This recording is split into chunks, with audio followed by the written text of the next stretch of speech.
കർത്താവേ, എല്ലാറ്റിനും ഒരു സമയമുണ്ടെന്നാണ് കേട്ടത്. ഇന്ന് വചനം കേൾക്കുന്ന ഈ കുടുംബത്തിൽ ദൈവീക ജീവൻ വളരണമേ, ദൈവത്തിന്റെ അനുഗ്രഹം വളരണമേ. ദൈവവചനത്തിലുള്ള സകല അനുഗ്രഹങ്ങളും ഈ വ്യക്തിയിൽ, ഈ കുടുംബത്തിൽ, ഈ തലമുറയിൽ നിലനിൽക്കണമേ. കർത്താവേ, അങ്ങയുടെ വചനം കേൾക്കുന്ന ഈ കുടുംബത്തെ അനുഗ്രഹിക്കണമേ. ഈ വചനം ഷെയർ ചെയ്ത ഓരോ വ്യക്തികളെയും അനുഗ്രഹിക്കണമേ. നിങ്ങളും ഈ ശുശ്രൂഷയുടെ ഭാഗമാണ്.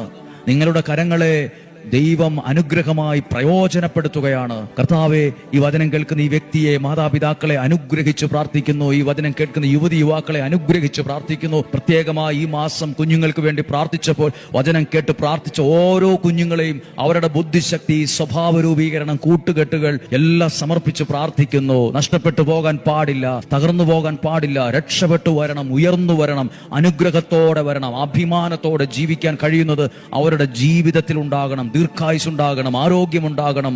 എല്ലാ തരത്തിലും ഇവരെ അനുഗ്രഹിക്കണമേ. രോഗങ്ങളിൽ നിന്നും, അപകടങ്ങളിൽ നിന്നും, ദുർമരണത്തിൽ നിന്നും, മൂപ്പെത്താത്ത മരണത്തിൽ നിന്നും, ചതികളിൽ നിന്നും, വഞ്ചനയിൽ നിന്നും, നിരാശയിൽ നിന്നും, കുറ്റബോധത്തിൽ നിന്നും ഇവരെ സംരക്ഷിക്കണമേ. ദീർഘായുസ്സും ആരോഗ്യവും ദൈവം നൽകുന്ന സമ്പത്തും ഐശ്വര്യവും തന്ന് അനുഗ്രഹിക്കണമേ. ഇന്നും ജീവിക്കുന്ന യേശുവിന്റെ നാമത്തിൽ ഏൽപ്പിച്ച് അനുഗ്രഹിച്ച് പ്രാർത്ഥിക്കുന്നു, ഇപ്പോഴും എപ്പോഴും എന്നേക്കും. ആമേൻ.